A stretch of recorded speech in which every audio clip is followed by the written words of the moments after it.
So I'm here with Hadley Morgan from Team England, and he's a former youth bowler himself, and now he's helping the youth team. So Hadley, introduce yourself here.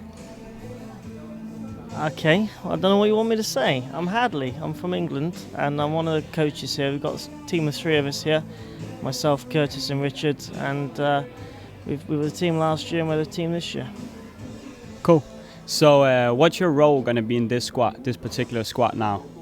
We made a decision at the start of the tournament that we were going to have our positions. Richard's going to help the girls, Curtis is going to go on the lanes with the boys, and my role here this week is going to be to spot the lanes at the back. So I'm just watching the other pairs, seeing what the other countries are doing, certainly the ones that are striking, but obviously the ones that aren't striking are obviously important too.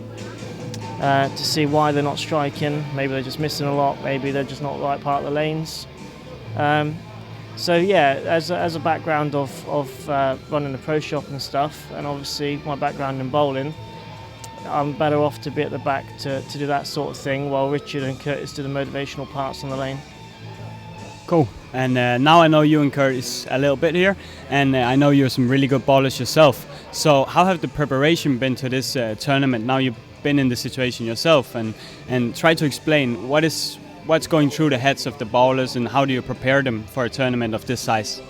Okay, one of the reasons we wanted to do this a couple of years back was because we felt that it was important that what we could bring to the table to these juniors is we knew what they were thinking. We can understand what's going through their heads when they miss, when they strike, when they're about to throw the ball to win the gold. We know what it's like, and we can understand it, and I think that gives us a little bit of an upper hand to be able to gain a bit of respect from them, and hopefully just be able to give them the experience that we had. It's important. It's an important part, as you know. Wouldn't you rather someone that has experienced that to be able to tell you, rather than someone that's guessing or reading it from a textbook? I agree 100% with Hadley here. The more experience you have yourself, and the more times that you've been yourself in the situation, you can actually coach people in the direction you want them, and you can help them understand the importance of just taking one shot at a time and keeping your mind calm and not overreacting to certain things and stuff like that. I think we're about to start the squad here, so we have to get going. But it was so fun to have you in the studio, Hadley. We'll follow up on this. I might get you on the commentary. I'll come back later if you want me to. Perfect, Hadley. I'm looking forward to that. Maybe we can get Curtis in the studio too, and then we can... He'd like to have a chat with you. Perfect. That's a deal. We'll get Curtis in the studio with Hadley later. Good. Let's look forward to the squad here. Squad 2 is about to start. Hadley, do you have some last words? I better go and help our bowlers now. Cool. Good luck to squad. Thank you.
Very good afternoon, boys, potatoes.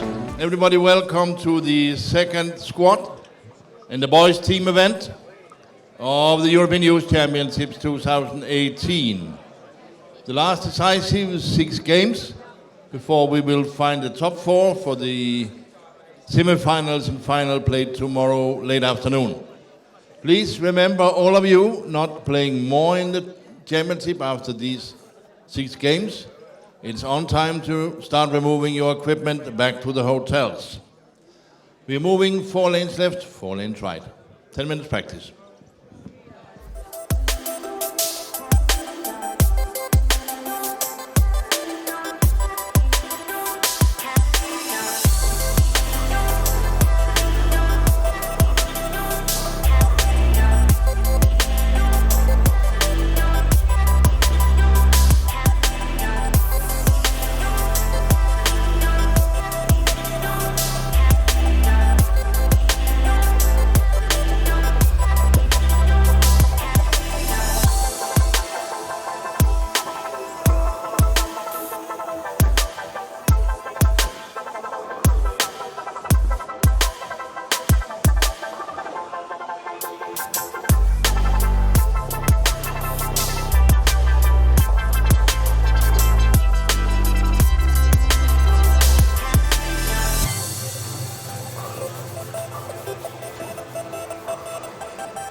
Once again, welcome, and remember to take your bags to the hotel if you're not in competition after today. Last 6 games, boys single event, you know, top 4 in some hours. We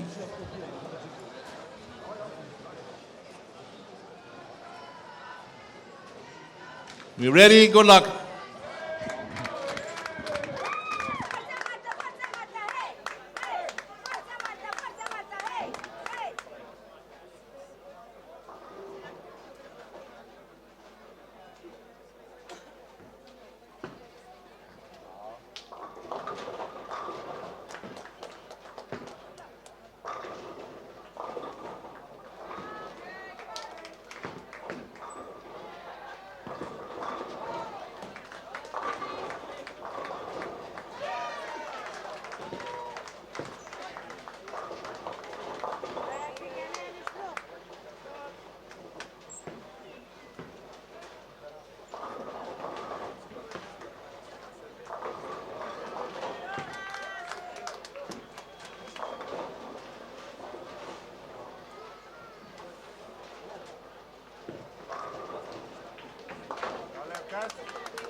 So now we're back on live again with the second squad of the boys, and the first squad was obviously where the teams put the ballers with the highest seed, most of them.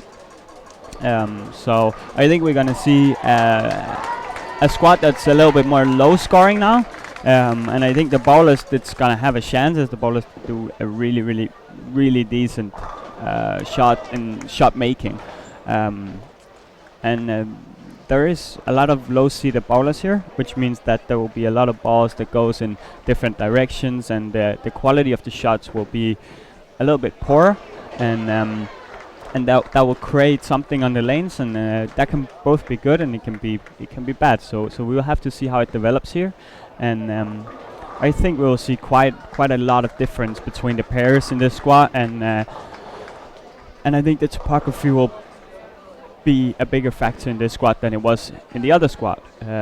Mostly because there's going to be some ballers that throw urethane and a lot of strong balls, and they throw it in different directions. So that's I think we're going to see a low scoring squad.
serve card.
So we're back on again now, and the first game is about to be over. I just had a chat with Matias from Denmark, and I'm gonna get Matias and Andreas in about half an hour, 45 minutes, commentating with me, where we're gonna do the same I did with Lucas, where we're gonna talk a little more about the social life of bowling and how do they incorporate it with bowling and being serious. And then a lot of people went over to me to say that the Icelandic guy had 298. This squad, he apparently had the baby split in the last frame. Good game to him. And as I said in the morning, hopefully we'll see a 300 game today, and we did. Alexandra Nepatia from Ukraine last squad had 300, and then we had the attempt now, front 11, and then an 8. So really cool. And I'm gonna do a quick update when the squad is over on the scores and how the all event looks, and we'll be back on.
So back on again now, and we're done with the first game. And let me see if I can get some scores up on my phone here, so we can see what the first game was compared to the other squad. And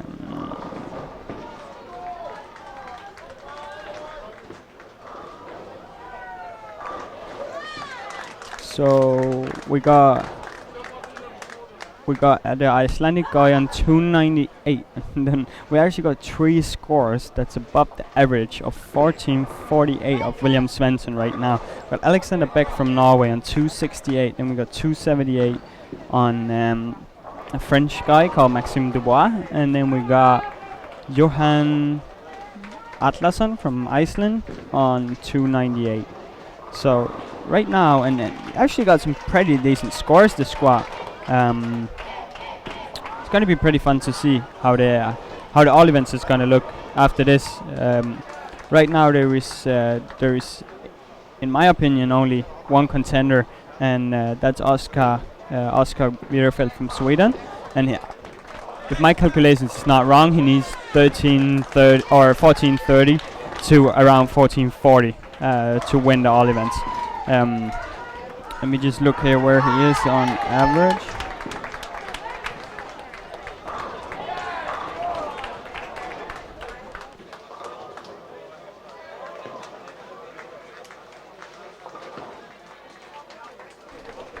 So the first game Oscar had 234, and yeah, as I said, he need around 1430, 1440 to win the all events, and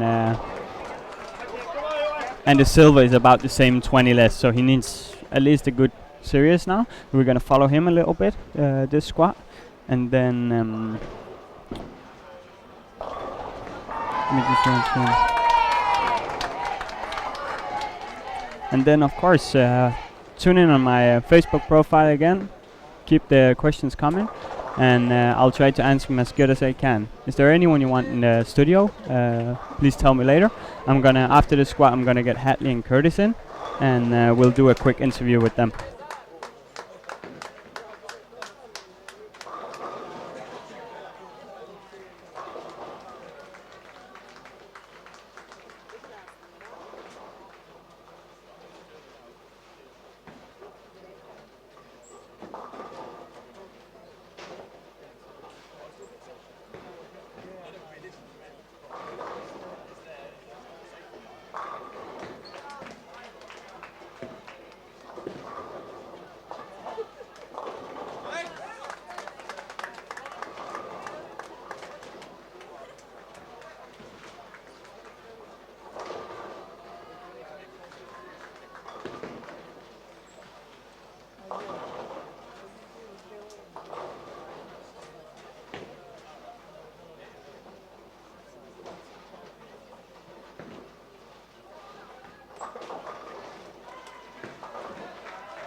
So we're back on live again. I'm standing Hadley Morgan beside me. We just had a quick chat, and I just confirmed that him and Curtis will be on later on today, where we're gonna go a little more around what's the preparation and what is Curtis's job as well as Hadley's, and how do they influence the youth bowlers in England, because I think they did an amazing job, and the youth bowling is getting bigger and bigger in England. They get better and better players over there, which I think Hadley and Curtis was a big part of, and I think they could be really proud of that.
So I'm back on with Andreas Andreasen from Denmark, and he won a really good bronze medal in team yesterday. Try to explain a little bit more. How is it to ball the finals? Was it exciting? Did you like it?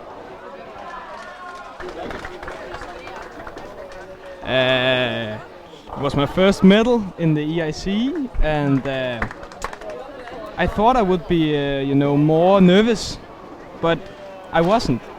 It was first after the nervous come. Yeah. I just, enjoyed and played my game. And unfortunately, we lost, but that's the other side of the case. Nice. It was really exciting. So did you learn anything from it, and how did you process it afterwards? Because now I've been in a situation and tried to lose a match like that, and it's really important to actually process the thoughts. And what was where did you put it after? Did you talk with anyone? Did you try to figure out why you lost and such? We had a talk with our coach. We always does that after we're finished with bowling. And as we talked about, we played a really good semi-final, but the Norway was more consistent in the pocket.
So we just had a couple of technical problems here with the microphone, but we're back on with Andreas. And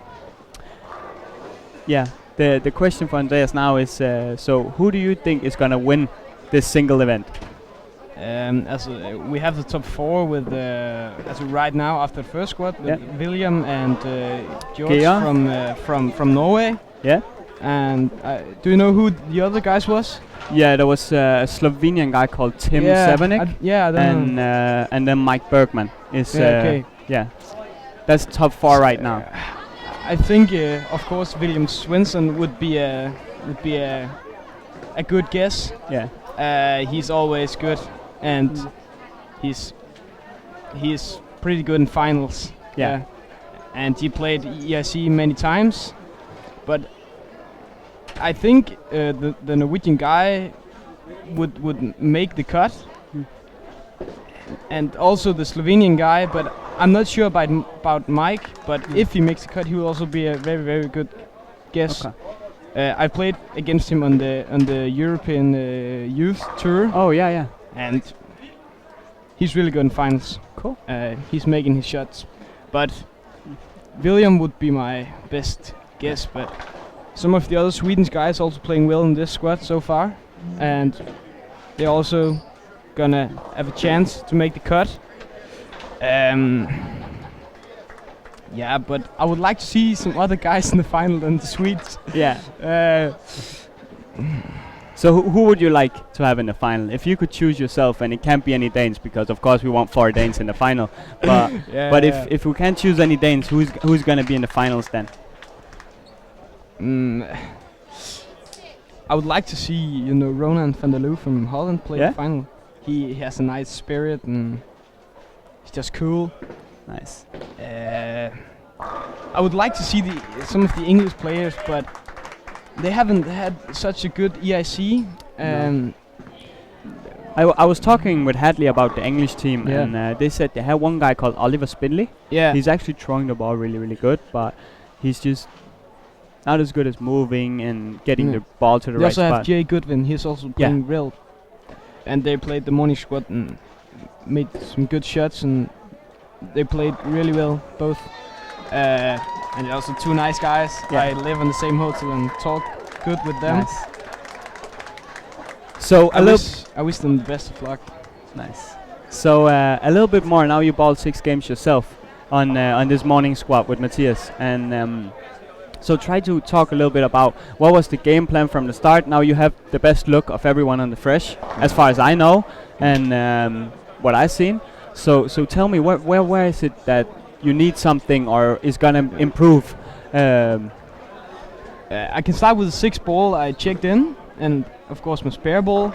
Then I had a kingpin and a freak show flip, and the freak show flip is actually a polished ball, but I gave it 1,000 in a ball spinner, and now it rolls pretty good for me. And then I checked the Beyond Ridiculous in, a new ball from Radical, and a Katana polish ball, and then my Absolute Nirvana, a benchmark ball. Cool. So my game plan was to start with kingpin or freak show flip. I've also done that the other days, but it was kingpin that looked best, so I started with that one. And the other days I have been a little bit, too slow to see the transition. I have made. You hit the transition today pretty well. In the second, third game, you started with front 5. Yeah. So you must have found something. It looked like the pair was a little bit longer, and you can get a little tighter, more push. Yeah, exactly. But after the 4th game, something that didn't happen the other day confused me, and then I began to think too much over the all event and all the stuff as a rookie. Yeah. And then I was confused about lanes, and I was thinking too much, and then I couldn't throw my shots. Okay. But the transition was weird today, I think. Yeah. So I saw the same as you. I thought transition today. Now I only seen the team event and this one. I haven't been here the whole week, but what I saw today was that the people was starting more to the left than they did before. You and Matias were starting a little more to the right and actually had the same game plan. But if you looked at one of the, for example, Mike or the Slovenian guy or William, they started actually really, really deep. So people got forced left pretty quick. And it looked like, for me as a commentator, it looked like you got caught in this transition around the 4th game, because you hit the first one in about the end 2nd game, and you made the jump in, and you actually striked a lot there. And then in the 4th game, it looked like that you had to throw a little bit weaker ball, and you had to get a little more in. But I don't know if that's wrong or right, but you can fill us in on that one. I agree with you. I started with my kingpin, and I was standing with my feet on 4th board like all the other days, and I made my shots. And then we moved down to 21, 22, and the kingpin, it was too early, and then it just hang.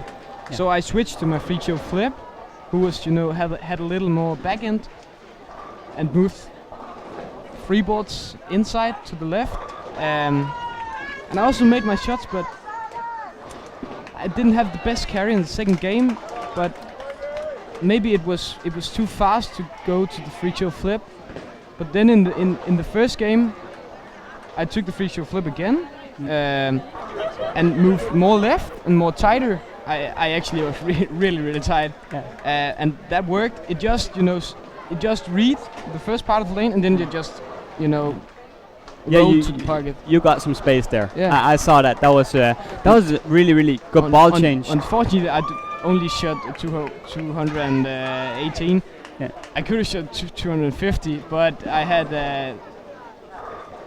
7 pin and an 8 pin. Yeah. And I that saw wasn't that. okay, but I couldn't spare. Yeah. That was the third game, and So then in the fourth game, the free throw flip began to get too early, like the kingpin. So I moved to my benchmark ball absolute near Varna, and moved a little bit in, and then I started to struggle because it was really out of bounds for me, and then I couldn't find the hole. Yeah. But the transition I couldn't follow. But I haven't really seen anyone throwing shiny balls here. I haven't. No. Everyone is throwing a little bit of surface or balls that's strong and then doesn't have a lot of surface. So why is no one, when it gets so dry and so wet to the inside, why is no one moving left and just hooking it? Why? I know that you're a little more straight player and you like to play the outside. I don't got that much refs, but I play with 3 guys on the team that have plus 450 refs, 2 two-handed and Marcus, really, and it looks like the polish ball is just, sliding, and it's never gonna start to read. Yeah. I think that's the answer in that.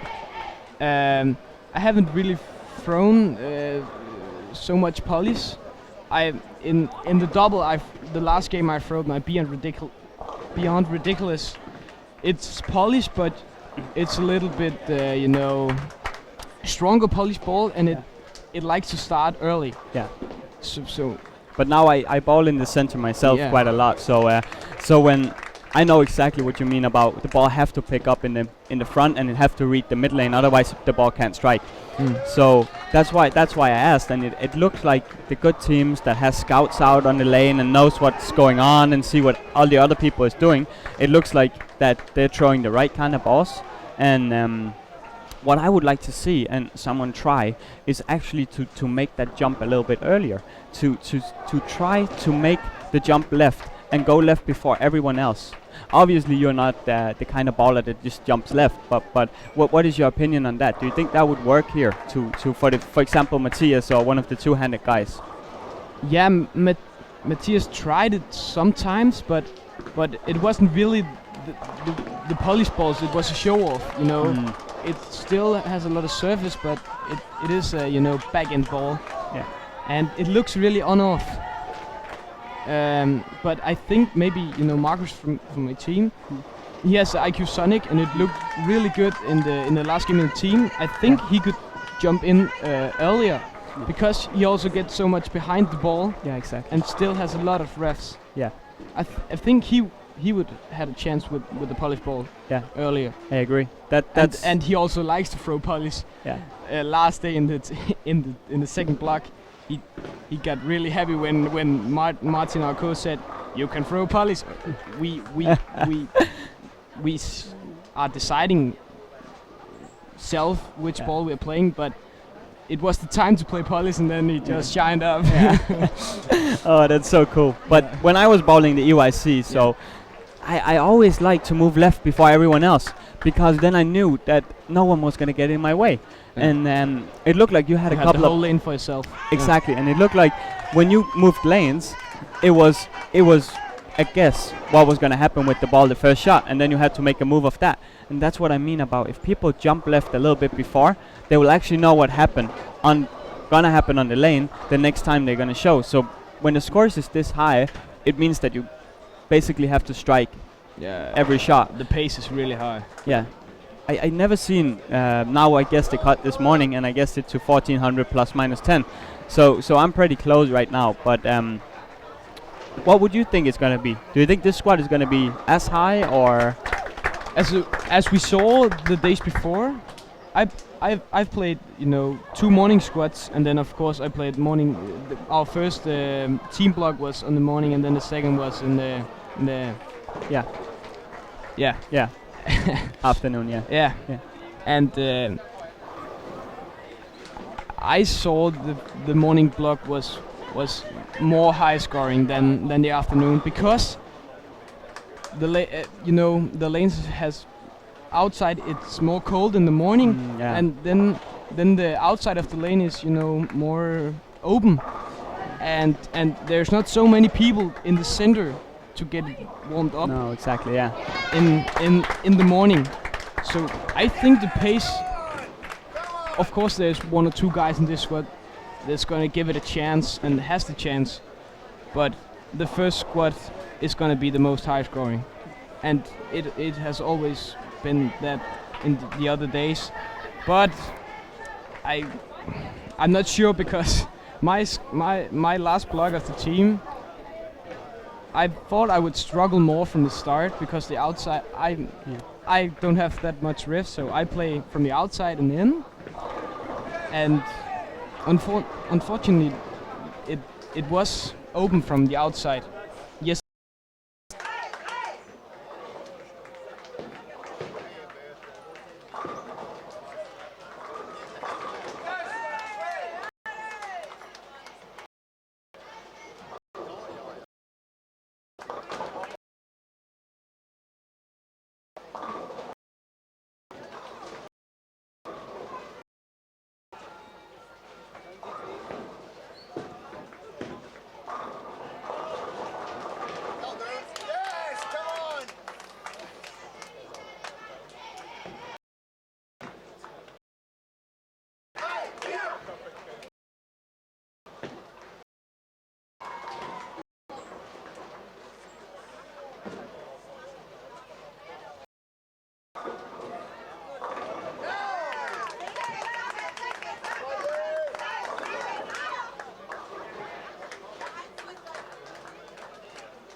So we're back on again now with Andreas.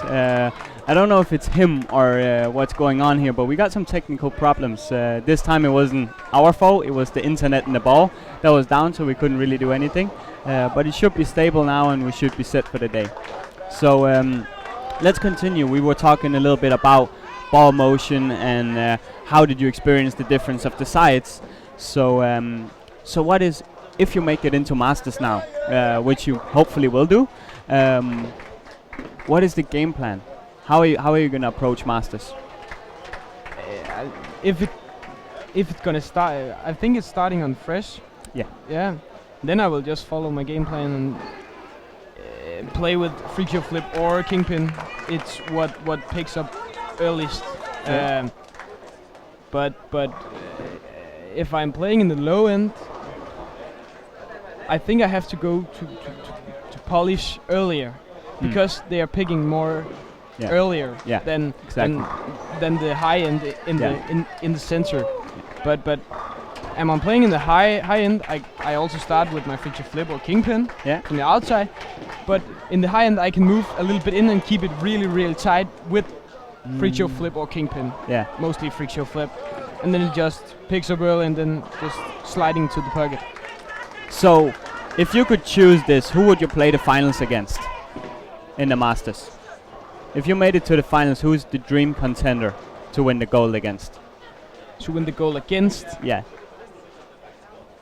Who would you like to ball? I had in my time, I love to ball Chris Sloan and I love to ball Pontus.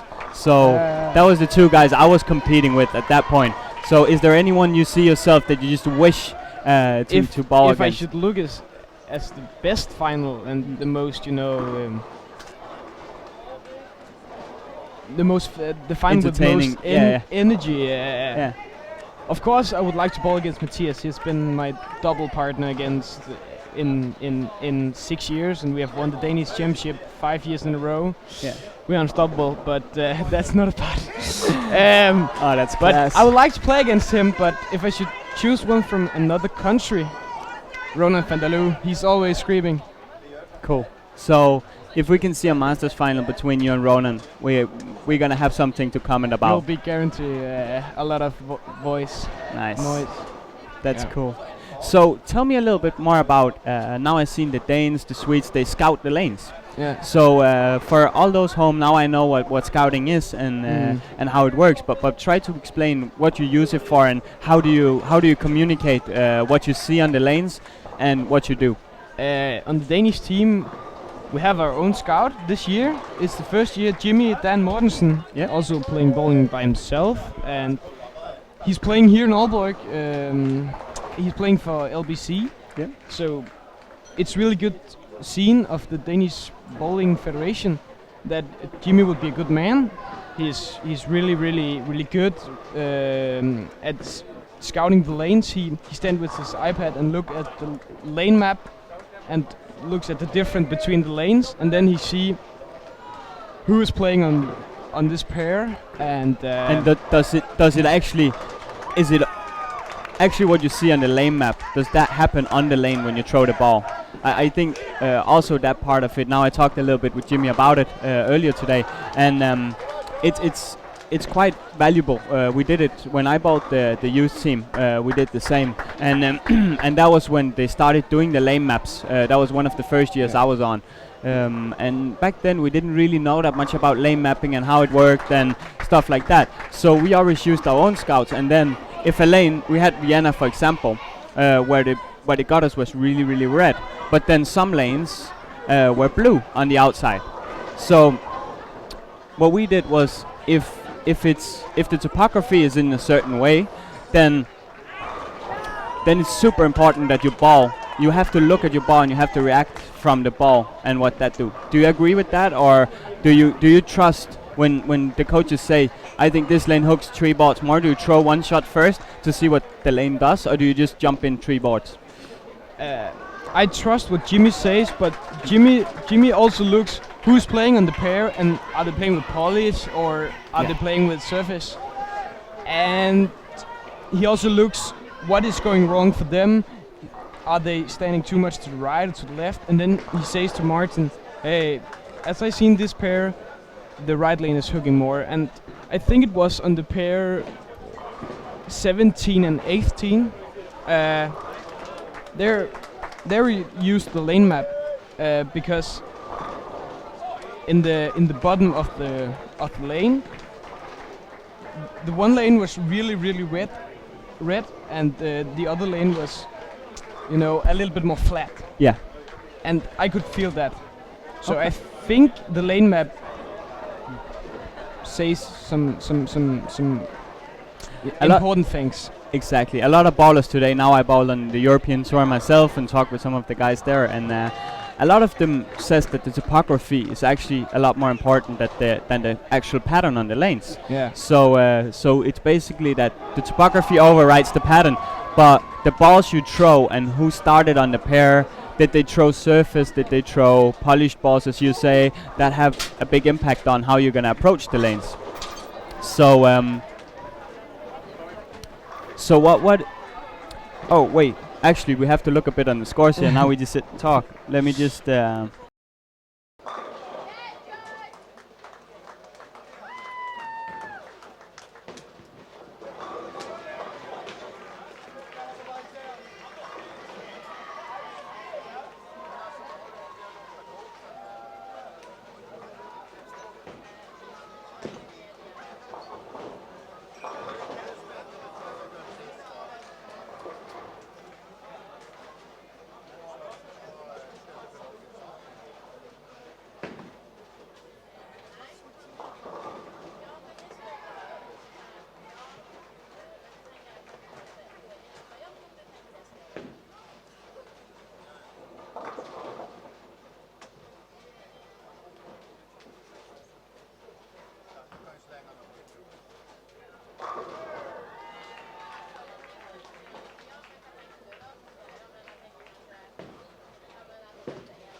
So we're back on again. The internet and the ball is not doing very well. It should be stable now, so it shouldn't fall off again. But I'm still here with Andreas, and we're continuing the interview.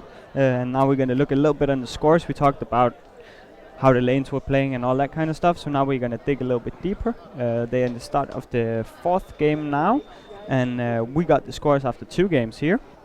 And after 2 games, the guy from Iceland got 94 over, and Maxime Dubois from France got 92 over, and we got 70 over and 64 over for the 4 first spots, which means that there's actually the 2 first guys, they averaging 240, which is a really high score. So now you were good on fresh, Andreas. Can you try to explain how these guys should do and what should be the game plan from the 4th game now? I would move a little bit inside and keep it tight with a ball with surface.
So we're back on live again now with Andreas, and the internet connection in the ball had to be had to be restarted. So so I think we're on now, and I think the connection is stable. So Andreas, let's look at some scores now. Now we got there was some people. They're in the fourth game now, and there was a couple of guys on 130 over.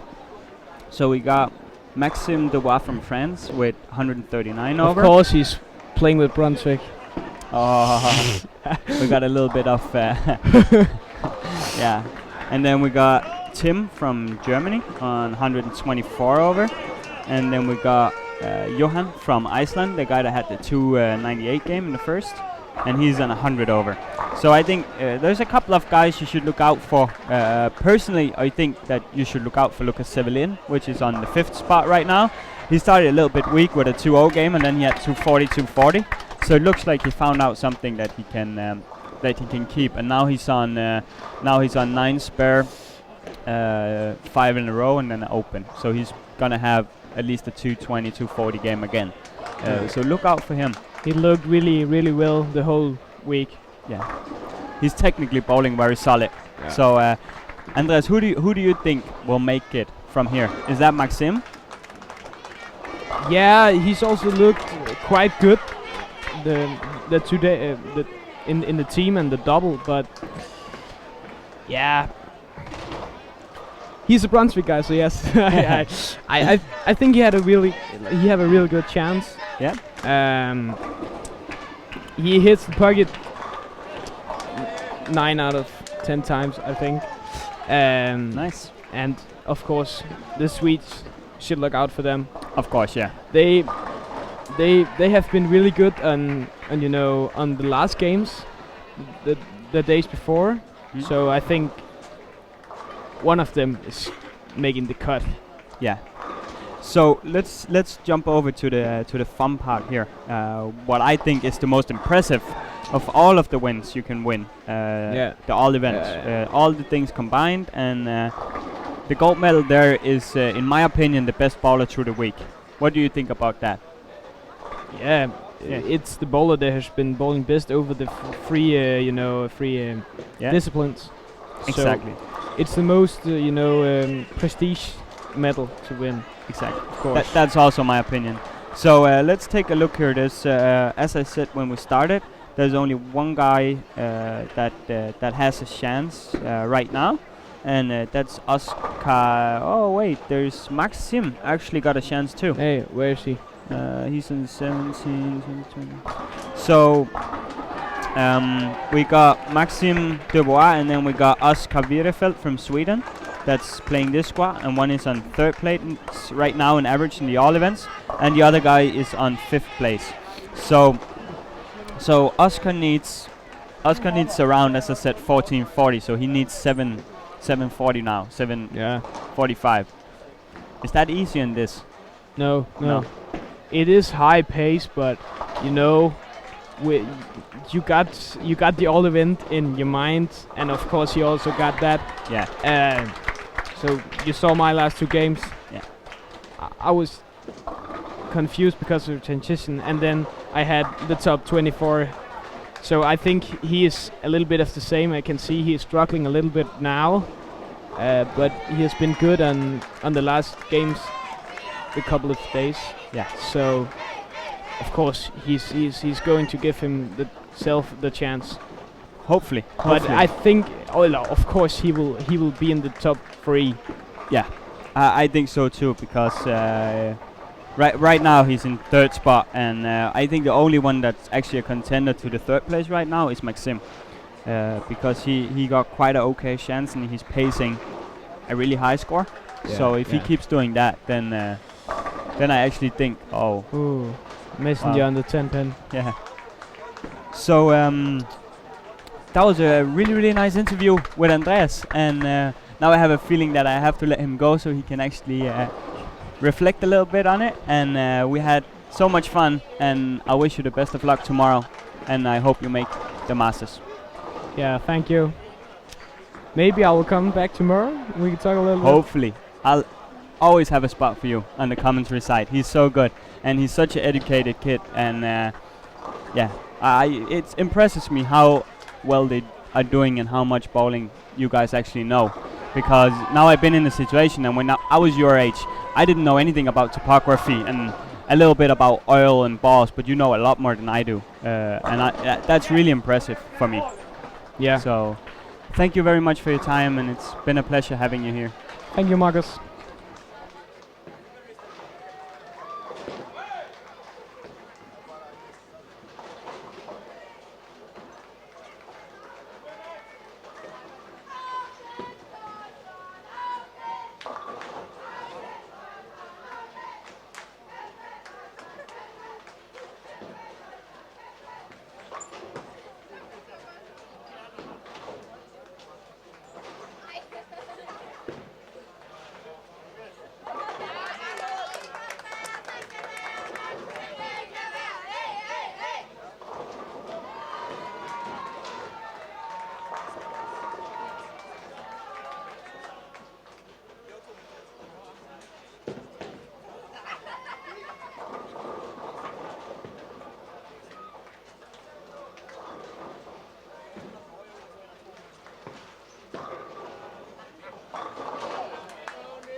So I'm back on the live stream commentary with Matias now. He's the highest seeded of the Danish guys, and he's currently staying in 5th place in the all event, and he's 7th on average right now, so he's gonna make top 8.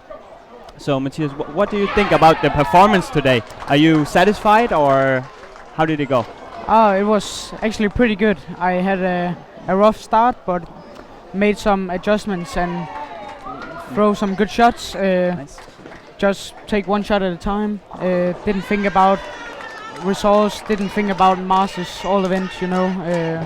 But just throwing my shots and do my best. Yeah. Now you're saying I'm just throwing one shot at a time. Is that something the coaches teach you, or now I know you're really calm when you bowl and you're really good at putting yourself in a position where you're good? So what do you do to have the right mindset when you go into bowling? You know, the coaches have said to us that, yeah, just not focus on, you know, the result, but yeah, just take one shot at a time. But yeah, but normally I didn't think about the results. I just play my game and not focus on the other guys. So nice. I'm so impressed of you guys, because you're so passionate and you love the sport so much, and I can see in your eyes when you strike and you love it. It's so good. But did you have any difference on the lanes? Do you think pair to pair? Now I asked Andreas the same. Do you have a lot of difference pair to pair and end to end, or how do you explain that? Yeah, we started the doubles. Doubles was pretty tough.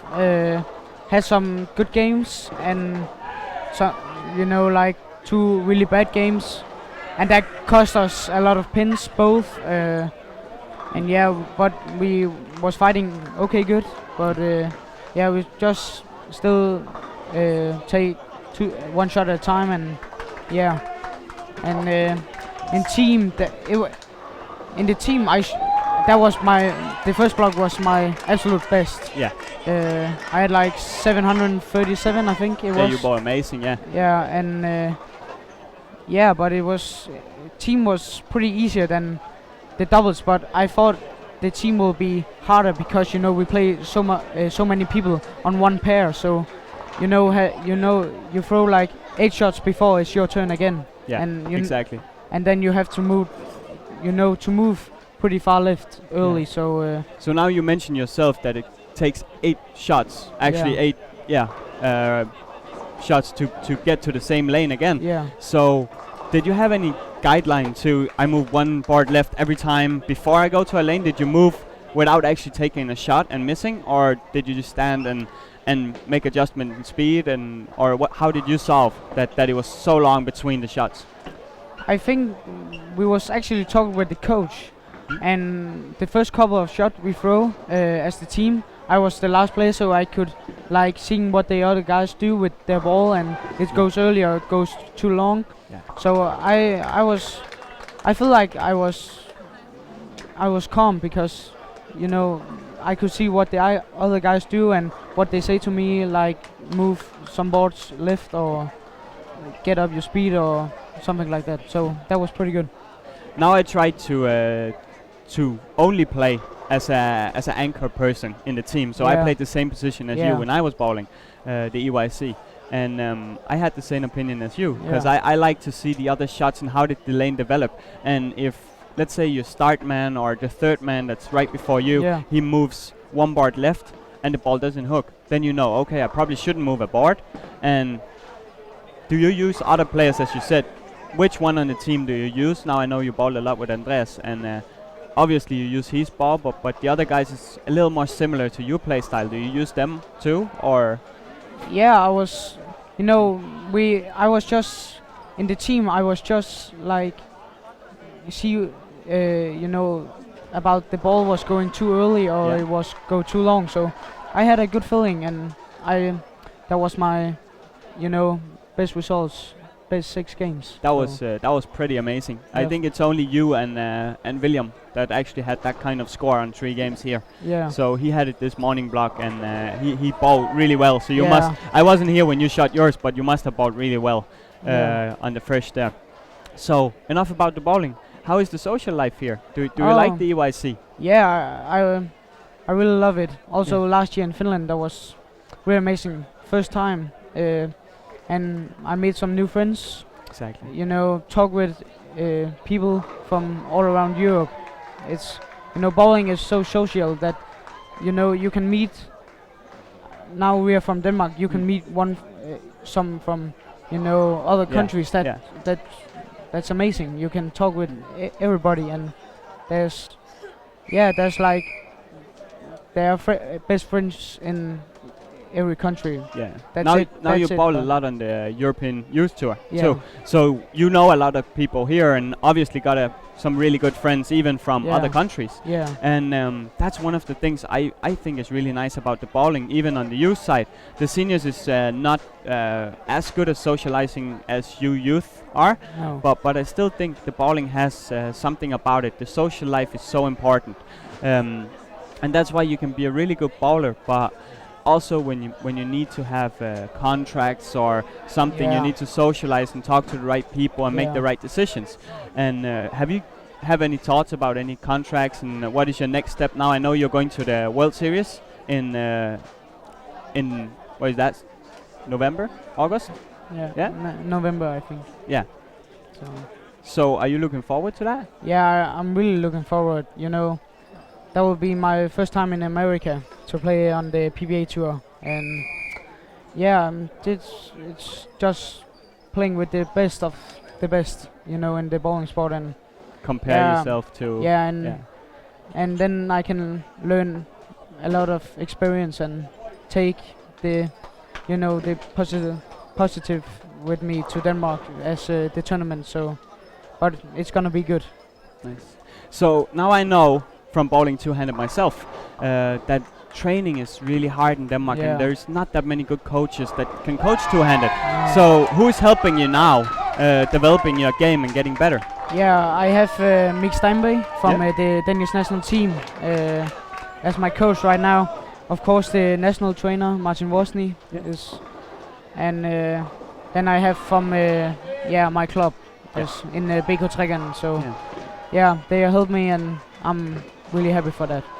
Now you mentioned Mick. Mick is I bowled with Mick on the senior national team. A really talented bowler himself, and he's really good to youth people, and he helps them quite a lot growing and getting better. And how did Mick help you? Is it more mentally? Is it with the physical game, or how did you prepare for this? Was Mick a factor in the preparing of this? Did he help you along with Vosny and the other guys? What was your routines? How did you prepare? I think the best about Mick is that he understands, you know, the youth players, what they are going through, and of course he has helped me to this EYC and talk a lot with me. What are you gonna do, and you know which balls are you gonna take with you to EYC, and he's just a good coach. Yeah, I agree. So now let's get some scores up now, because I think we can get the scores from the fifth game here. So it's gonna be interesting to see the guys can hold the pace or they lost it. Exactly. That's what I'm saying here. So we got the fourth game in now. So we got Maxime Debois, that's 166 over, and we got Brent de Ruyter from Netherlands is 130 over. And then we got Lucas Sevelin from Sweden. He's on. He is also won silver in double with Oscar, his double partner right now. Oh yeah. And he won the team event yesterday with Team Sweden. So they was doing good. Cool. That's and congratulations with the medal. Yeah, thank you. That was amazing. Thank you. So let's take a look at the Oscar here. He was, before this day, Oscar was second in the all events. Yes. So he maybe I don't know if he has chosen to play the late squad here, but then he can see the results as I need to score that, but that can also be a pressure on him. I would say for me personally, when I was bowling, I think it's better to bowl the morning squad at the last day. To put pressure on the other guys. Exactly, because usually the morning squads up here is a little bit higher scoring. Yeah. And then the next thing is all the players is putting their good players. There was only 2 in top 8 that's bowling this squad now, Yeah. and there was I think 8 or 9 in top 24 Yeah. that's bowling here. Yeah. So all the good bowlers or all the high-scoring bowlers were bowling the squad Yeah. before, which break the lanes down a little bit easier. Yeah. Did you feel any difference from the double team to the singles here? I think the transition was, the transition come pretty early. Yeah. The single, the doubles was, I was playing with the same ball like 3 games, and then I was switched to another ball. What did you throw? I throw my no success from rotor grip. Yeah.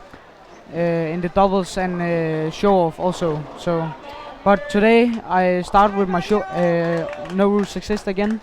Move to show off. But then the transition I said was earlier, so then I changed to my IQ2 edition. Okay, cool. So That's a really good ball. Yeah, That's lovely ball.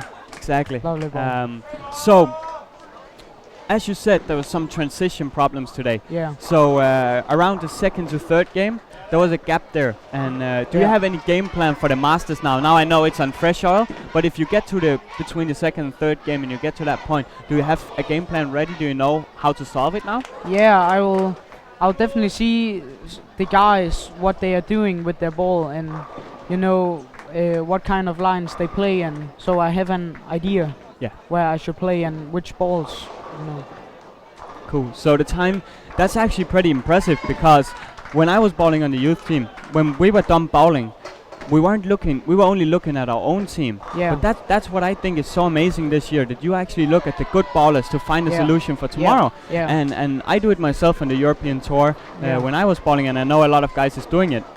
Yeah. So, and it works. It's when you see other guys that have the same problem and solve it, then it works. Then you also know what to do. Yeah. So I think that's a really good It is. good investment in time to do that now. Yeah, it is. It definitely is. So now I asked Andreas the same, and I also told him you can't choose each other because I know you're best friends. Yeah. So who would you bowl against in a final in the Masters if you could choose?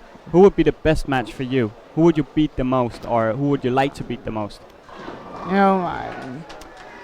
I have that opinion that the best bowlers have to be in the finals and fight for medals. So maybe after the first squad here, that will be William Swenson. He's pretty good bowler. We are both two-handers. He has won the Masters 2 years in a row now. Can be back to back to back. So that could be actually pretty cool to beat him if it, And that can actually happen, because as you said, now I bowl EYC myself and they seed.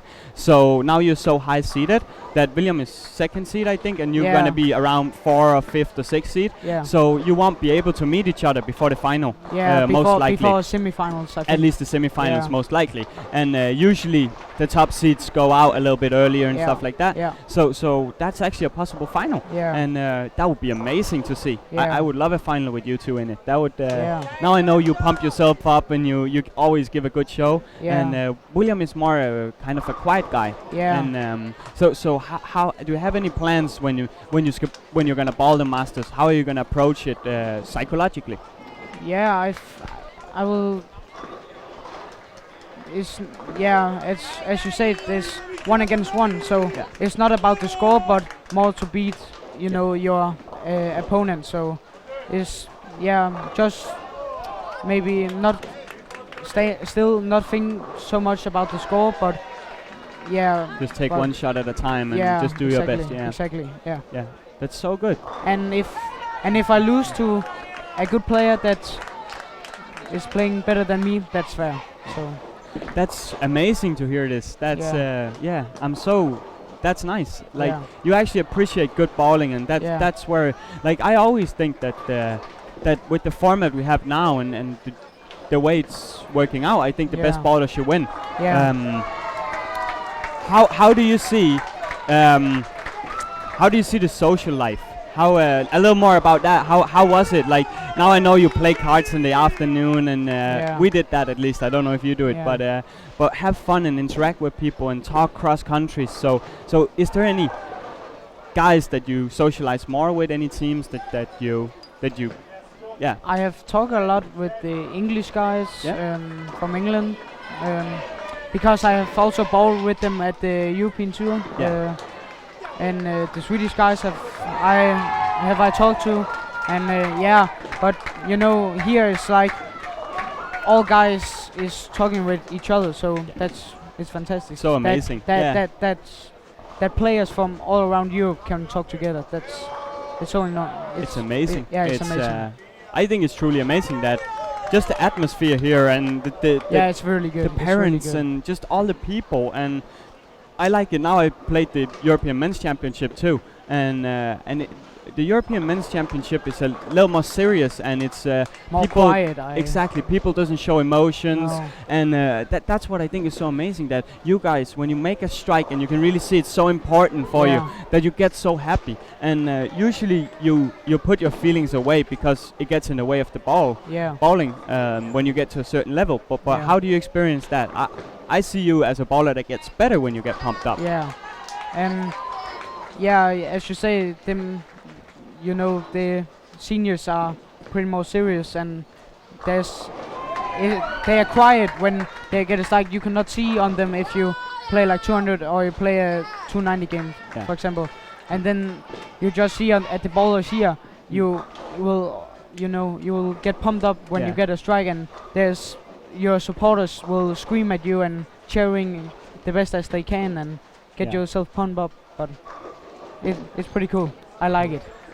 So what does the future look like now? Now you're one of the most talented guys, or I would say the most talented guy we have in Denmark right now, on the youth side, under 18. So what is the plans for the future? I know you're going to World Series. Is there any ABTs coming up, or any tournaments where we have to look after you? You say I'm going to the World Series, but there will be some EBT tournaments, so I will play more of them, but still also play like the European tour. So I still have like a feeling where I can play with the youth, but still I'm in the next level where I will, go up and get to the seniors, see if I can beat them. So. Are you playing the league in Denmark now, or youth? No, I'm playing the youth league right now. But my future plans is also to stay in BK Trigan KF and hope one day I can play the league with one of the two best teams in Denmark. That's always fun, because the jump from youth to senior now, I know it's pretty hard in our club. So and I know for me personally, I was in a club that wasn't one of the top clubs. No.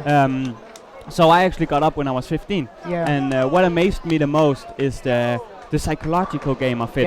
The people that affect you, because that's all about winning. On the youth side, we don't see that much trash talk, and we don't see the psychological game. But when you get to the point in the league, a lot of players, they know if they say certain things and do certain things, which is part of the game, and I think it's completely fair, because everyone can do it. But as a youth coming up, is that something you're afraid of, or do you take it? Now it's a really good team to get up on Trekanten, because they are one of the good teams at doing it too. So. But no, I will not be afraid to play, the senior league. But it will still be.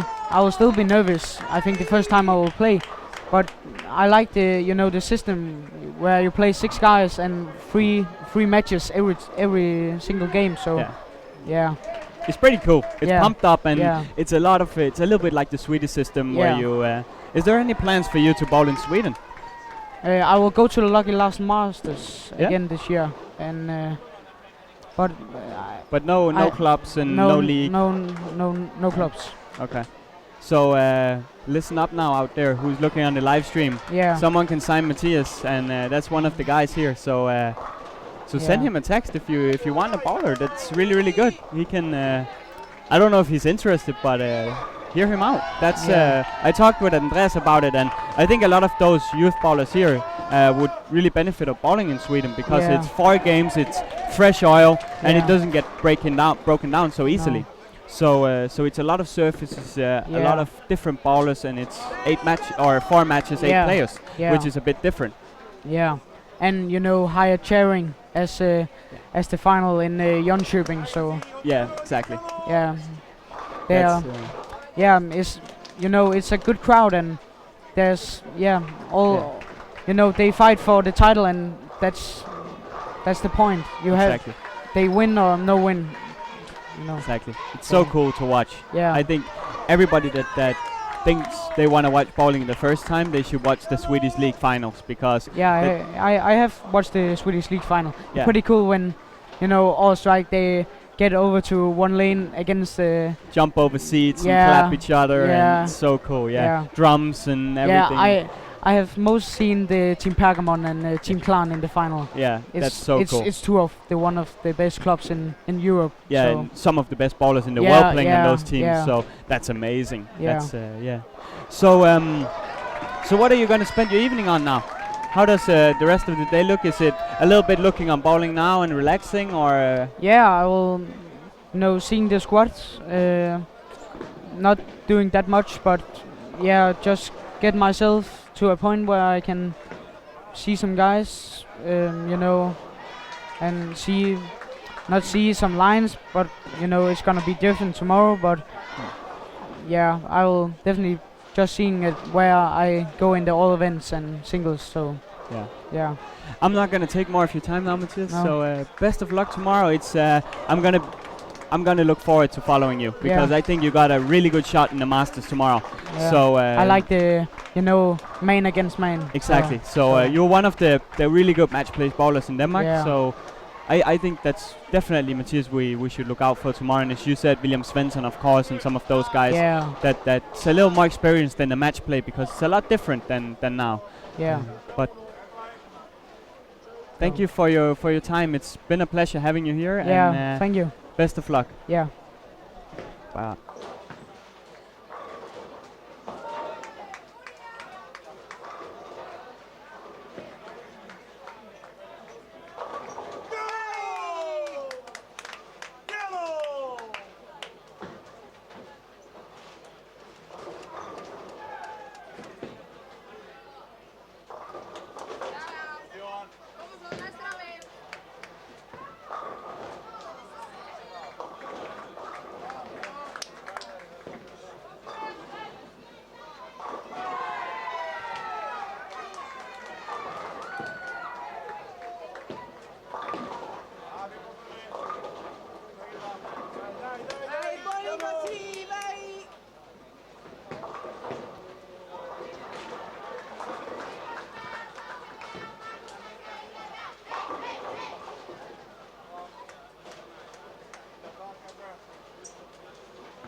So now I'm back on alone again. We got Brent de Ruyter from Holland. So we got Brent de Ruyter from Holland, and he's on front 7 now, and he's on 932 for 4. So with a good game here and a decent game in the next one, he actually got a solid chance. The score he has to beat right now is 1390, 1393. So right now, let me just take a quick look here. Boys singles. And we got Maxime Dubois still, 160 over, and then Brent de Ruyter. I think those two is the guys we should definitely look out for. Let me take a quick look. So we need to finish France and Netherlands.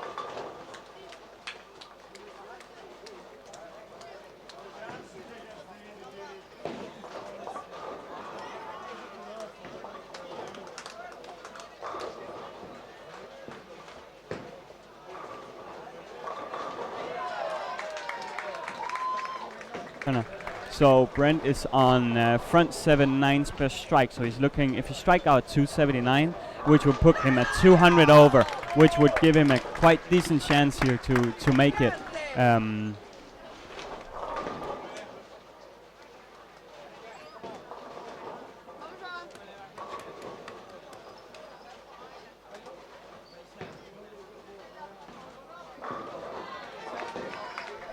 So Maxime Dubois is on 6 in a row from the start, and he's 160 over. So right now there's 2 contenders for the singles, 4 spots, which is Brent de Ruyter from Netherlands, and then we got Maxime Dubois. So it's going to be fun to follow those 2 into the last games here.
So I'm back on again. Let me just take a quick look. Brent de Ruyter is, he got the first and the 10th, so he's looking at least at a 260 game here, which is going to put him at about 200, 210 over. If he strikes out in 200 over, if he spares now. So we got 2 contenders for the 4th place of the singles.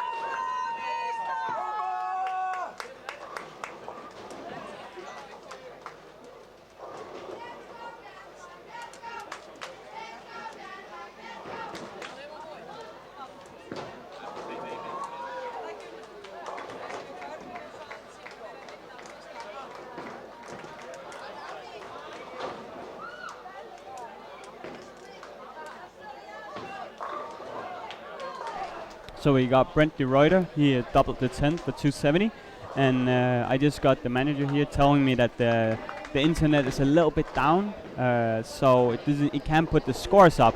So I'm just going to give a quick review of the scores here. I'm not going to take every bowler, but I'm going to take the ones that's having a decent score right now. So we got on 7 and 8, we got Brent de Ruyter from Netherlands. He's on 1,211 points, and then we got Italian guy on 100 over. He's on 1,100, and on lane 11 and 12 we got nothing. There was no big scores. Let me look. There's one guy from Finland that's 50 over, something like that. Not a big not a real big score, but decent score. And let me just look. And then we got the two Swedes on 17-18, and Lucas had 167, which is not that high of a score. I think he's lacking a little bit. Then Oscar's on a 237 right now, which is going to put him to 110 over, a little more, 120 over, which is quite a good score. And that also means because he needed 1440 to win the all events, so that's also meaning, but if my calculations is correct here, that Georg Gritten is gonna win the all events here. I'm gonna update that in a couple of minutes here, but I think it's pretty safe that he's in, and I think Georg is he's pretty safe on the win.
So I just did a quick calculation from the scores right now, and we got a winner of the all events, which is Georg Gritten from Norway.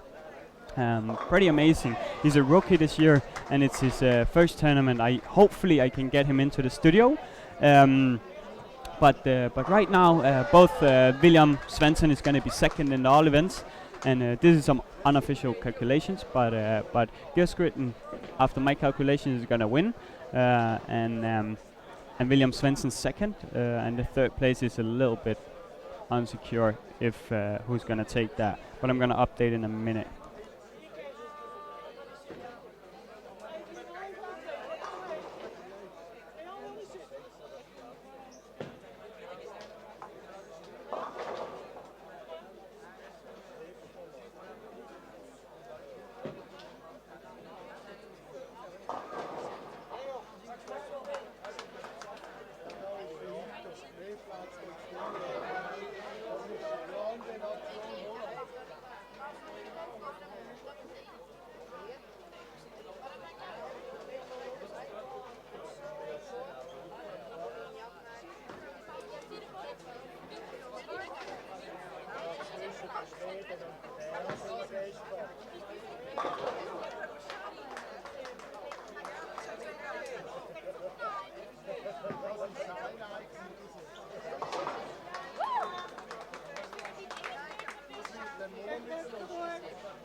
So I'm back on again, and Brent from the Netherlands is on 76 points in the 5th frame, and he's 1211 points. The score he needs to beat today from the first squad was 1393, and the 3rd place right now in the singles is 1434-3, I think, 34-33. So I'm just gonna do a quick update here. Let's see if we can find France and see what Maxime Debois has, because he was on 1210 points too.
So I'm back on again, and Maxim is on 159 points in the 6th frame, and then he got a spare. So right now it looks like that it's gonna be Gea. It's gonna be Gea. It's gonna be Maxim in the 3rd or 4th spot, and then in the 1st and 2nd spot we're gonna have the 2 from the 1st squad, which is gonna be William Svensson and Tim Severnik from Slovenia. So I think our 4 contenders for the top 4, with the results I have right now, is gonna be William Svensson in the 1st seed, Tim Severnik in the 2nd seed, Georg Skruten in 3rd or 4th seed, and then Maxime Dubois in 3rd or 4th seed. So it depends a little bit if he strikes out now, because Maxim can beat all of them if he strikes out. He can go to 59 with his, or 49 I think with his score. So he can actually beat everyone right now. I'm just gonna take a quick look down there, and I'll be back with an update.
So the 4 finalists for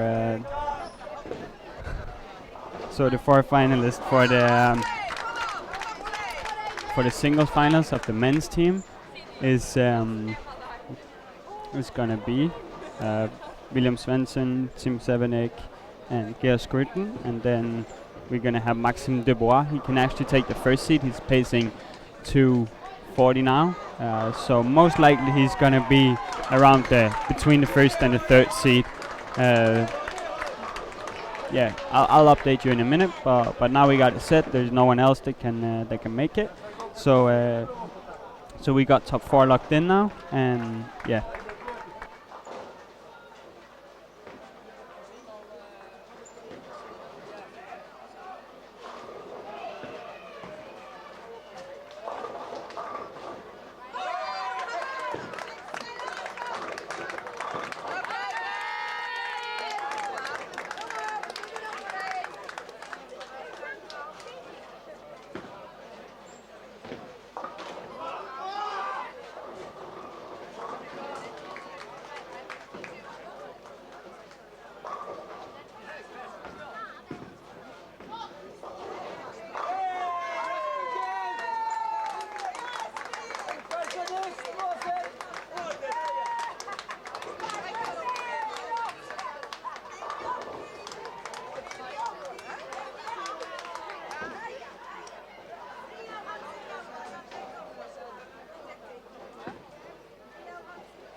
So now we got the seeding for the finals, the single finals tomorrow, and we're gonna have the 4 participants of the final. We already knew, but the seeding of them is gonna be William Svensson first, Tim Severnik from Slovenia second, and then we're gonna have Maxime Dubois in the 3rd place, and then Georg Skytten on 4th. That means that William's match is gonna be against. It's going to be against Georg from Norway, and the 2 other players is meeting each other. So let me just do a quick update on the all events.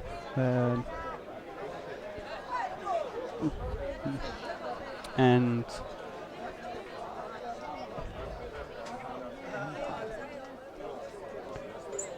look, I think, I'm not 100% sure, but I think that Maxime Dubois is going to be 3rd actually.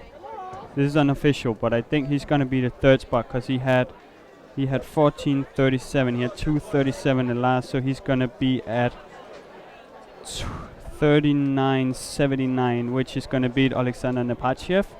I don't know what Oskar Widerfeldt from Sweden had, but if he didn't have 2:22, Maxime Dubois get the bronze in the all event. And Georg Skytten from Norway, congrats with the gold in the all events. I've been there myself. I tried to win the gold. It's an amazing feeling, and by far the biggest achievement of this championship to win that medal. William Svensson, congrats on the silver. Both made the single finals, so we'll see them in action tomorrow night.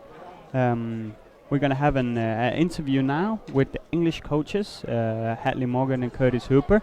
It's going to be on Channel 2, and we're going to ask them a little bit more about the questions about how is the life of a coach here, how do they prepare for such a big tournament, and follow up on the interview we had before the actual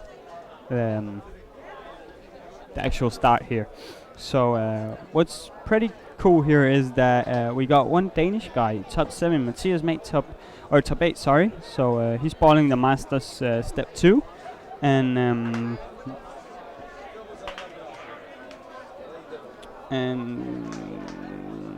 I don't know if we got any other Danes that made it. I think that Marcus Christensen made it. I'm not 100% sure. And I'm unsure if Andreas Andreasen made it. But hopefully I'll do an update tomorrow morning. And then we're going to have a quick interview now with Curtis and Hadley. So tune in on channel 2 and prepare yourself. It will be ready in about 5 to 10 minutes. And you'll hear a little bit more about how it is to be a coach at the EYC, because that's one of the harder jobs. A lot of people think that you just stand behind the lanes and talk a little bit to your players and help them, but it's really mentally hard, and psychologically you have to help your players in the best way. So tune in, channel 2. Make sure that you listen on Hadley and Kurt Dog. It's going to be really fun. It's from France, Philippe Dubois. And from Norway, Georg Skruden. And the semifinals will be Sweden versus Norway and Slovenia versus France. And we also know the top 3 medalists in the all event. The European champion in the boys division, Georg Skruden from Norway. Silver medal goes to William Svensson from Sweden. And finally, there's a bronze medal to Maxime Dubois from France.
So I'm sitting here with Hadley Morgan and Curtis Huber, the two of three coaches of Team England, and today's topic is going to be a little bit more about where bowling are and where it should be, and a little bit about their roles on the national team and what they help the players with. So let's start out with Curtis here.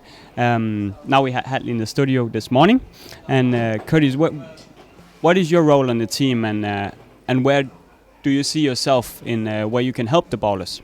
So predominantly I've been with the boys team this year, as last year, and when the boys aren't on the lanes, we're just at the back, either spotting the next pair out or discussing the transition and the little moves we need to make with the players with the coaches on the lane. So if you want a role for me, it would be sort of boys coach, but generally just coach. Cool. So now I know that we had Hadley in the studio earlier, and he said he's the guy that goes behind the lanes and scouts a little bit. That's just because the way the training programme worked this year, Hadley wasn't able to attend a great deal of them. So that meant that it was the head coach, Richard Lampkin, and myself who were really, present in the training. We could understand the players better. So we still wanted Hadley out here at the championship, but we felt it best if he wasn't to go on the lanes, simply because he hadn't built up that relationship, that rapport with the players that Rich and I had. So he's invaluable at the back of the lanes though. Perfect, that's a really good answer. And now a little bit more, now you bowled EYCs yourself, and you know where the sport is with EBTs and a lot of different tournaments and world championships and all that kind of stuff. So what do you think about the pattern, the topography of this center and where we are today? Is that something you talk with the bowlers about, or is that something you make moves on, or how do you do it? Well, to be honest, I've had a chat with Chris actually earlier, Chris Hillman, and we did go a little bit over it, didn't it? It was only about 20 minutes ago actually. Yeah. And we were saying then actually that he tested it to be about 38 foot and 40 foot, but he found the best length for this particular pattern was 39, the outside's another 2 loads, just to sort of flatten it off a bit. But to be honest, we've talked about it, and we think that the pattern this year is pretty easy. As far as it goes, we've seen harder EYC patterns in terms of scoring pace. In terms of actually on the graph, this is probably one of the harder ones, similar to 2013 in Vienna, but it just happens to be that the topography of these lanes are allowing the scores to come out quite easy. Not taking anything away from the players, there's a lot of them playing really well to get the numbers, but sometimes the lanes are in your favour in terms of topography, and this is one of those occasions. So generally about the bowling sport now, as I said, you bowl a lot of tournaments yourself, you know a lot about it and a lot about balls and cover stocks and all that kind of stuff. So where do you think bowling should go? And do you think there's something with the format? Do you think it's perfect today? Do you have any changes, small changes, big changes? And what would they be?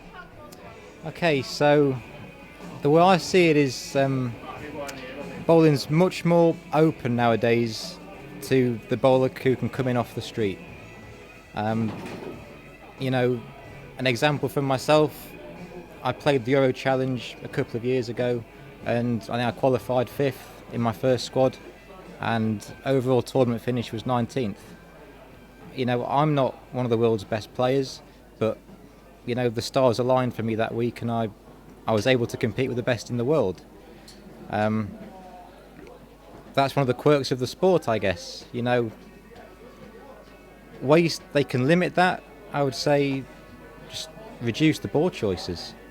I don't know what USBC are going to come out with, if they're going to do their regulations update in the near future, but certainly just cap the number of balls you can register for tournaments. And that will bring more of the players' attributes out into the game. Rather than just finding the right ball that will work on a pattern. So limit the number of balls and try and make those work on a pattern. So, really good answer. But where I see it now, I bowled the European Tour myself, and I bowled a lot of EYCs, and to be honest, I think the distance is a little bit too long.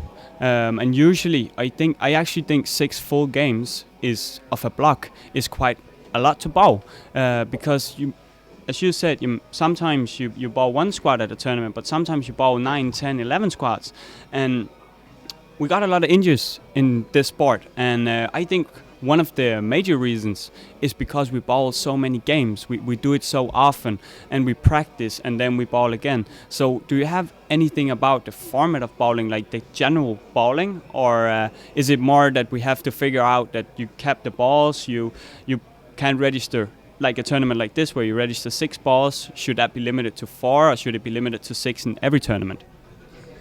It's a complicated question. Yeah. That's obviously got a lot of viewpoints.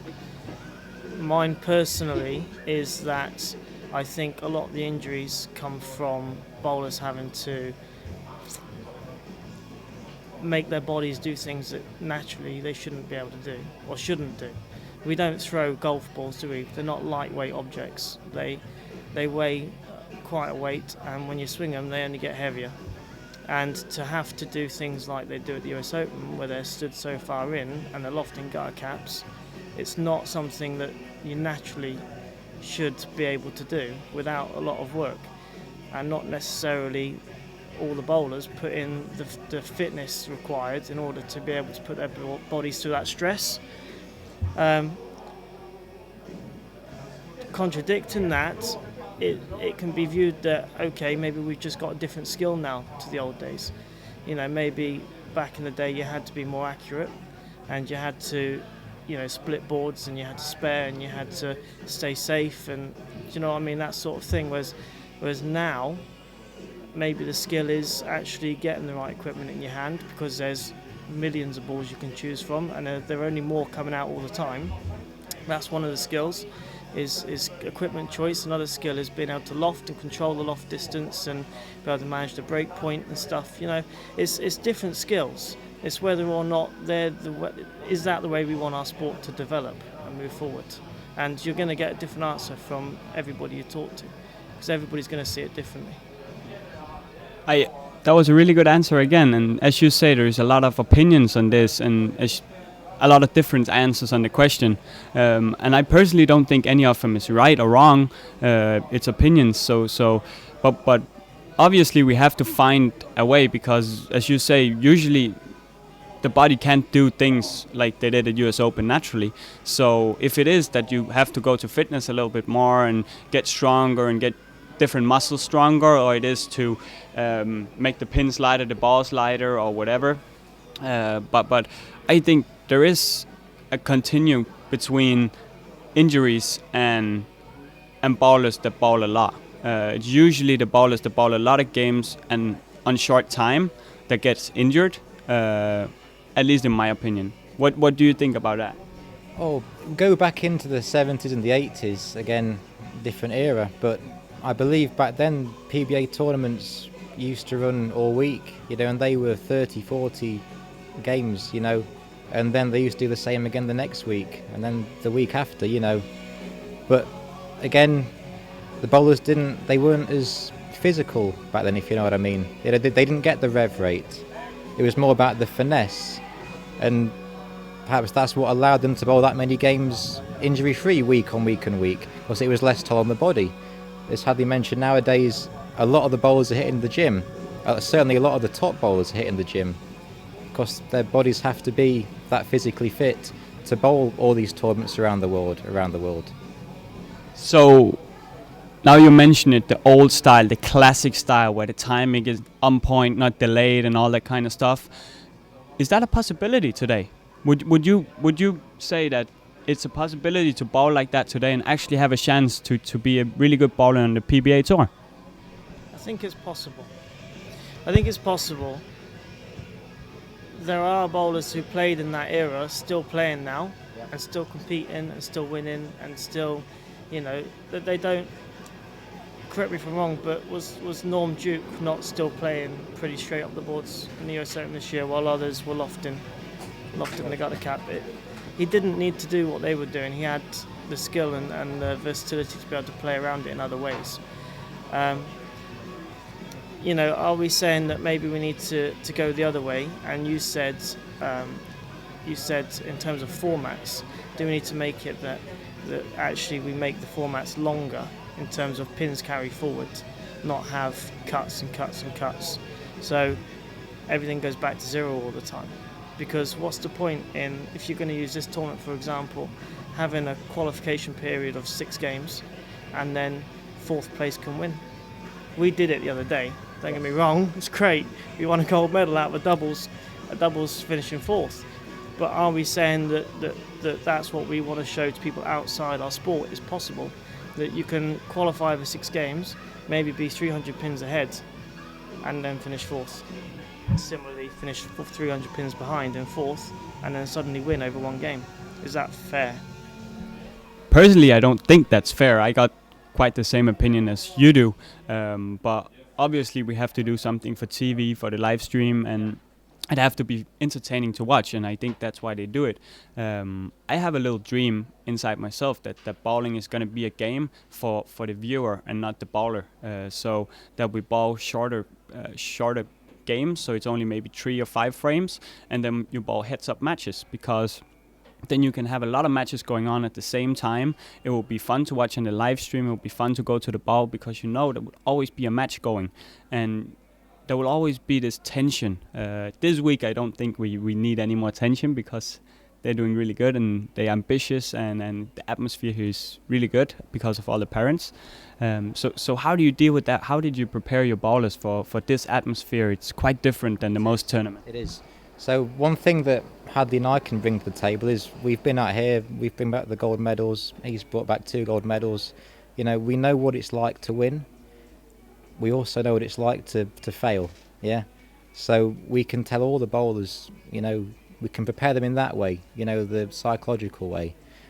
That still doesn't prepare them fully out here, because they'll get out here, they'll experience it all for themselves, okay? And what we tell them, it won't have the same effect. But with that said, our experiences, they can draw upon, and they do enjoy, I think they do at least, I hope they do, they do enjoy sort of listening to some of the stories we've got. So, and the other thing is, we're still bowling pretty well ourselves, so we're still actively involved in bowling in a lot of the top tournaments alongside the best guys in the world. So there's a lot of knowledge there, a lot of experience there. Not the same sort of experience as what our head coach has got. His experience is coaching, he knows all the little tricks in the book. Yeah. Ours is sort of more playing, little moves, things like that, and we've been there before, as I said. So between the 3 of us, we've got everything sussed, Perfect. That sounds like you got a dynamic trio here. That leads me on to my next question. So what does the future hold for you 2 talented guys? Is it more EYCs with the youth? Is it taking over the senior team, bowling yourself on the senior team, or where do you see yourself in a couple of years? It's been the elephant in the room this week has been that people know that we are no longer coaching Junior Team England after this year. Our federation has mixed things up a little bit. They've decided to form a Team England committee which will head all the age groups of Team England. Before, we've had juniors, we've had the youth, we've had the adults, we've had seniors. We've had 4 groups with their own team managers, their own team coaches, and they sort of do everything separately. All their training is separate. They've now brought that together into one unit, and that will be everything from training through to tournaments and selection, and everything like that will be discussed as a unit with 9 or 10 people, and all the age groups will be covered by the same program, basically. It's a shame for us, because we feel like we're just getting going. We've spent 2 years now, and both years we've won medals, and we've now the back-to-back team champions for the girls. We feel like we've got something good going. We're a good team unit ourselves. We don't always agree. We have our little disagreements. Of course you do. There's 3 people. We're not going to agree all the time on the same moves or the same ball choices or the training sessions. But we agree more often than not, don't we? And we come together and we feel like what we've got is something good. But to fit in with the rest of the association, we've got to, unfortunately, back away and let them do what they want to do. So my next question, he answered this one really, really good. You got this saying that is never change your winning team. You won the girls back to back. Do you guys know why the federation would take you off the youth when you show results and you put in the work and the youth is happy for you? Stuff like that. Did you get any reason why, or any new job offers, or is it you that said no, or what actually happened here? Because for me it looks like you have two really talented coaches and one more. I haven't spoke so much with him. Now I know you two, but I just think that you shouldn't change a team that's working. As you say, we're getting closer and closer to something that's really, really good here. And even the boys, I think, is doing quite well. They didn't win any medals, but it's really good. So what do you think about that? Well, there is an opportunity to apply to go into the coaching pool, to be selected to be a Team England coach. I'm in that pool myself. So I don't know if I'll get EYC again next year. None of us know what we're going to get next year. Certainly you didn't apply to go in the pool, so you won't be involved. But myself, I'm in the pool. I've not been told what I'm going to get yet, but it's early days, I only found out I was in the pool a couple of weeks ago. So what happens. So who chooses the pool of the players? Is that something you apply for, or that's something you apply for? The Team England committee, what Hadley said. Okay, yeah. Of course. So how does the next days look for you two? What is the plan? Now you got some girls bowling tomorrow, and you got, I don't know if you got any guys in the Masters, but at least some girls in the Masters. And so what's the plan? What's the game plan for the next couple of days? Well, obviously we've got our girls firing this week, so tomorrow being the singles, we're really hoping we can get a couple of them up there. Certainly we've got good opportunity and good potential to get them in medal winning positions for the singles, as well as securing places in the Masters for those that might not medal. We're certainly looking to get all four in the Masters for the girls. Today we've had a great day. Kurt's had a great down the lanes. We spotted the lanes perfectly. We've got good ball choices. Absolutely. We had one of our lads, Joe, really struggled at the beginning of the week. We actually took him out to another bowling centre and we got him a bit of practice time, just to get him feeling comfortable again on the lanes, just to help him get his, just the basic stuff that sometimes when you go to a championship and you think something's gone seriously wrong here. He just needed a little bit of time, a little bit of help, a bit of support. We give him that, and today he come out on fire, and he was plus 90. 12.92. Plus 92 today. So you can't complain on that, can you? Unfortunately, Joe and Robbie haven't made the Masters, but they haven't put themselves to shame either. They've done a great effort. Jay and Ollie are in the Masters cut, so we've got two boys in the Masters. Going into round one tomorrow evening. Okay, so how now I know that there is a problem on the Danish team often that when you get a lot of girls and a lot of boys in the Masters, there's not enough coaches for everyone. So do you have a plan to solve that, or do you have backups sitting around that can coach, or how do you solve that? Okay, so last year we had the problem. It's a fantastic problem to have. So I think last year we had one boy and four girls, all the four girls in the Masters. So Hadley went down with the boy, and Rich and myself split ourselves between the other two and just sort of went between the two that we was assigned, and we stuck with those two all the way through. We will manage it, and ultimately we can manage it because we know and we can trust that the bowlers have enough knowledge between themselves that if we're not stood next to them, they know if they've got to make a little move, they'll do it. They trust it, and if they've got to change ball, they know it, they trust it, and that's what it's all about, isn't it? You know yourself that sometimes as soon as you think I've got to change, you got to change, and you got to change quick. You haven't got time to mess about, and they got the knowledge to do that. They don't need us stood there every frame to tell them to do that. So if we can't be with them, then they'll manage. Perfect. I think this has been a really, really good interview, and I'm not going to take any more of your time now, and I'm going to wish you the best of luck in the girls singles and the masters, and hopefully I'll get you in the studio again, because that means that you'll win more medals. So hopefully we'll see you here. Is there any last words you would like to say? Thank you very much for the opportunity. Yes, thank you for your time, Marcus. Always a pleasure. Thank you, Hadley. I'll see you on tomorrow.